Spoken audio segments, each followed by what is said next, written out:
नमस्कार। आइए सुनते हैं स्वामी निखिलेश्वरानंद जी की पुस्तक आधुनिक मानव शांति की खोज में से आज का अंक। आज का शीर्षक है प्रत्येक परिस्थिति में शांत रहने की कला। संभवतः हम सभी को इस कला को सीखने की जरूरत है। तो आइए सुनते हैं महाराज के विचार।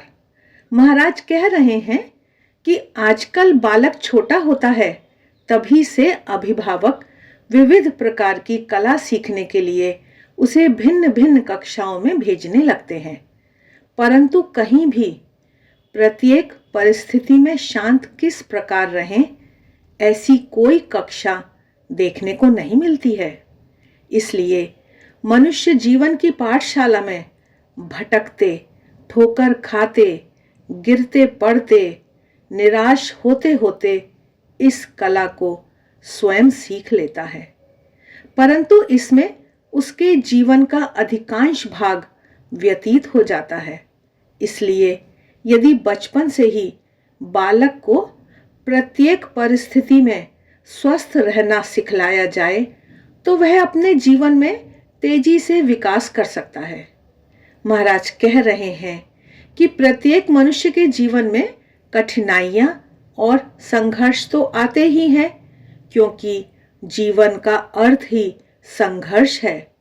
स्वामी विवेकानंद जीवन की परिभाषा देते हुए कहते हैं, जीव को दबाए रखने वाली प्रतिकूल अवस्थाओं के मध्य उसके अंतःशक्ति के अनावरण और विकास को जीवन कहते हैं। विपरीत संयोगों में जो हताश और निराश हो जाते हैं, वे जीवन में आगे बढ़ नहीं सकते हैं।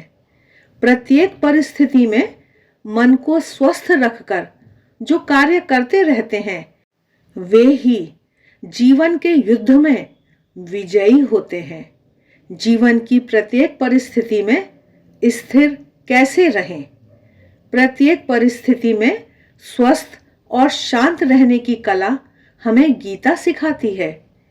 गीता में दूसरे अध्याय में बताए गए स्थित प्रज्ञ के लक्षणों वाला मनुष्य ही प्रत्येक परिस्थिति में शांत और स्थिर रह सकता है। भगवान श्री कृष्ण कहते हैं, दुखेषु अनुद्विग्न मनाः सुखेषु विगता स्पृहा वीतराग भय क्रोधः स्थिता धीर मुनि रुच्यते। दूसरे अध्याय का 56वां श्लोक।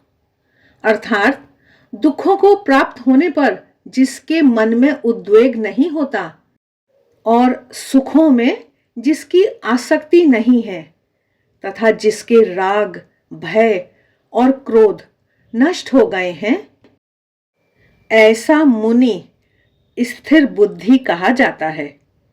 स्थिर बुद्धि वाला मनुष्य ही सभी परिस्थितियों में समता बनाए रख सकता है, शांत और स्थिर रह सकता है। स्वामी निखिलेश्वरानंद जी बता रहे हैं कि जब तक मनुष्य की बुद्धि स्थिर नहीं होती है, तब तक उसे शांति नहीं मिलती है और अशांत मनुष्य को कभी सुख नहीं मिलता है। अतः सच्चा सुख और शांति यदि मनुष्य को प्राप्त करना हो तो उसे स्थित प्रज्ञ होना पड़ता है।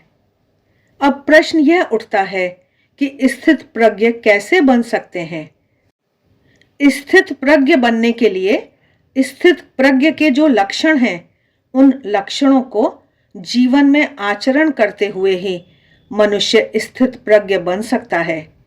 केवल ये लक्षण, जैसे दुख में उद्वेग नहीं, सुख की स्पृहा नहीं, राग भय क्रोध से मुक्ति को जानने से स्थित प्रज्ञ नहीं बन सकते हैं।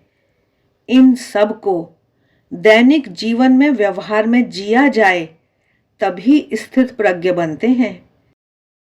दैनिक जीवन में आने वाली भिन्न भिन्न विकट परिस्थितियों में किस प्रकार शांत रहें? जैसे दुख और विपत्ति के पहाड़ टूट पड़े तब, क्रोध रूपी चांडाल मस्तक पर सवार हो तब, परिवार में लड़ाई झगड़े हों तब। आदि विषयों पर स्वामी निखिलेश्वरानंद जी के विचारों को हम आगे आने वाले वीडियोस में सुनेंगे। आज के लिए बस इतना ही। वीडियो अच्छे लगते हैं तो लाइक का बटन ज़रूर दबाएं, कमेंट बॉक्स में कमेंट करके बताएं, मित्रों के साथ शेयर करें। आप सभी की मंगल कामना के साथ नमस्कार।